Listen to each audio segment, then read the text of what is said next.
It's time. Hello everyone, welcome. My name is Phoenix, and welcome back to the Consumer's Guide to Filmmaking. Zack Snyder's Justice League, 2021. Zack Snyder. Taking place shortly after the events of Batman vs. Superman, Superman has died, and Batman and Wonder Woman have gone their separate ways. However, when an alien army, led by Darkseid and Steppenwolf, look to acquire 3 ancient machines in order to destroy Earth, Batman is spurred into action, banding together with Wonder Woman, The Flash, Aquaman, Cyborg, and a resurrected Superman. An alliance is formed that will look to end Darkseid's plans once and for all. The Justice League. As you are well aware, Zack Snyder had to step away from the film due to his daughter committing suicide. Joss Whedon was then hired to finish the movie and alter it. The result was not good. I gave it a 4 out of 10.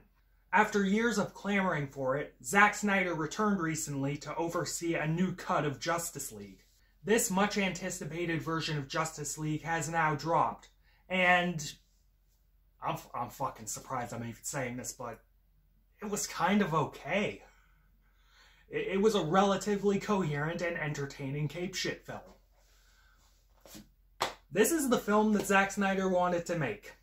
This is his vision and the story he wanted to tell.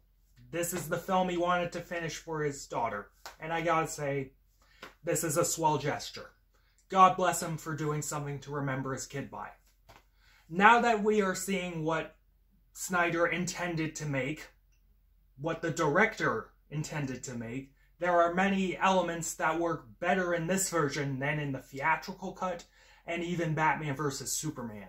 However, there are also things that really don't work with this film. Firstly, Zack Snyder is a really talented director from a purely technical standpoint. With his style restored, this film looks more natural and in line with the other DCEU films. It's a big cloud of gray, there's very dark lighting, and so on. While I've never been a fan of this, it at least is consistent looking in the film. But that isn't to say there aren't flashes of something more in the film. The movie occasionally has some brilliant shot composition. Superman floating above Earth and eclipsing the sun, Aquaman walking into typhoons of water, among others. Snyder and his team know how to frame a shot, and his movies always look damn nice. The music as well, despite being a little too edgy and try-hard, is composed nicely enough. I mean, all the sappy ballads throughout, though, were a little too much, but whatever, it was fine. The special effects, though, they were super inconsistent. At times, some of it was competent. A lot of the fight scenes with heroes doing their shtick, whatever, it looked passable. It even looked really nice at points, and they got away with it, mostly. The Flash sequences where he's running fast, they were neat to look at, but, oh, mother of God, it could look like garbage at times. Cyborg legit looked fucking horrendous. Like, uncanny valley to the fucking extreme. It was hard to look at. Fucking Steppenwolf and Darkseid, they looked like really bad 360 character models at points. And that sort of shit ripped me right out of the movie. In terms of writing, I think this version of the film cleans up a lot of aspects that didn't work with the theatrical cut. For one, each of the new heroes and the villain are more developed. The Flash is that overeager funny guy, but he has a heart of gold and he wants to get his father out of prison. He's in over his head, but he learns to be courageous. He saves the day at the end. Cyborg is a tragic figure, still having not forgiven his father for his neglect and the death of his mom. He treats his robotics like a curse, but ultimately he learns that they really are a gift. He learns that he's still human. He becomes a better man. And Aquaman is the drunk prince who refuses to accept his lineage, which is more explained in the Solo movie. I'm not sure why they added this here, but whatever. Steppenwolf, the biggest literal who shitter on the planet, actually had decent motivations in this. He takes being Darkseid's lackey as a slight, and he looks to prove himself so he can be in his upper echelons. He hates being a literal who shitter, and I think that's cute. And all this is brought to life by a great cast who generally work with what they are given, and they play their characters pretty well. I do really think that Henry Cavill is the best Superman since Christopher Reeve, and he's probably his equal. However, there are still issues with the film, even with the director's intended vision being shown. I still find Snyder's pretensions and edginess obnoxious. Everything being a dour, depressing slog is just stupid, even if it is more in line with the other films. Fucking turning Superman into someone who just punches things actively defeats the purpose of the character. And Snyder should never be allowed to touch Superman ever again.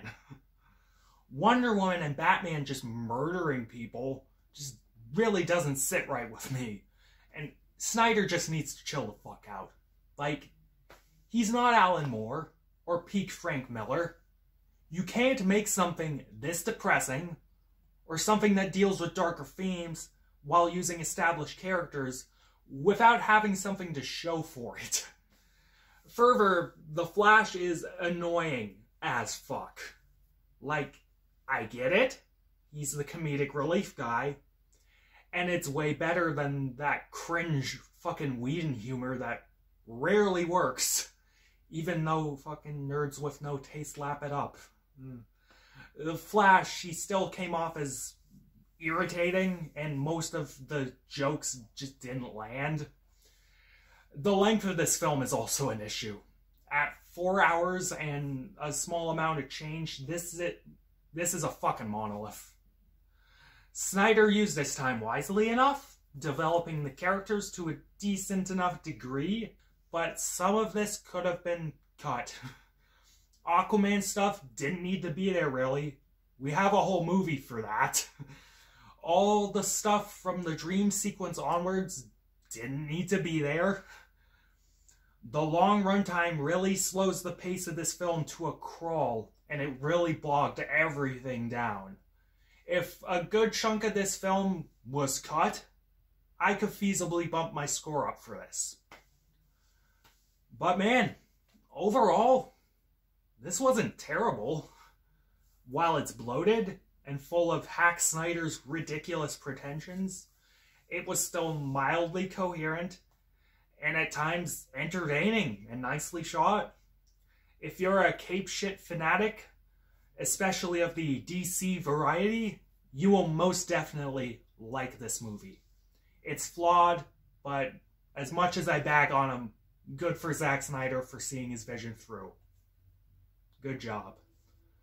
And I'm feeling a 5 out of 10 on this one. Catch you later, guys.